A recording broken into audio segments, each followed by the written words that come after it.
Doncs estem aquí a Sevilla on hem viscut la jornada de tancament del projecte Onda ODS, la tercera edició, i on a més hem pogut comptar aquesta vegada amb dues companyes de la xarxa de ràdios i televisions locals de Catalunya, d'una banda la Pili de Munt FM i la Txell, representant el Consell Comarcal del Vallès Occidental i Ràdio Sabadell d'alguna manera, i que han pogut portar la seva experiència i les seves grans iniciatives també aquí a compartir-les amb altres mitjans. Doncs des de Munt FM també ens hem donat l'oportunitat de participar en aquest tancament de la tercera edició dels Onda ODS.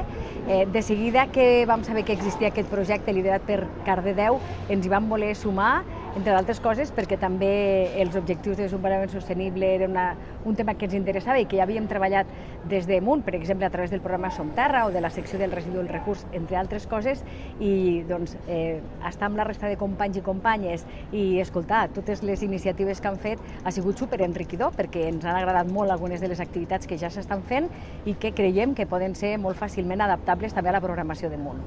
Des del Consell Comarcal del Vallès Occidental ens hem volgut sumar en aquesta cloenda del projecte Onda ODS, aportant el nostre granet de sorra en la sensibilització ambiental i de la gestió dels residus. Hem pogut presentar la càpsula radiofònica Cada residu compta, que s'emet ja a emissores de la comarca del Vallès Occidental i també de tot Catalunya. Us animem a compartir-lo.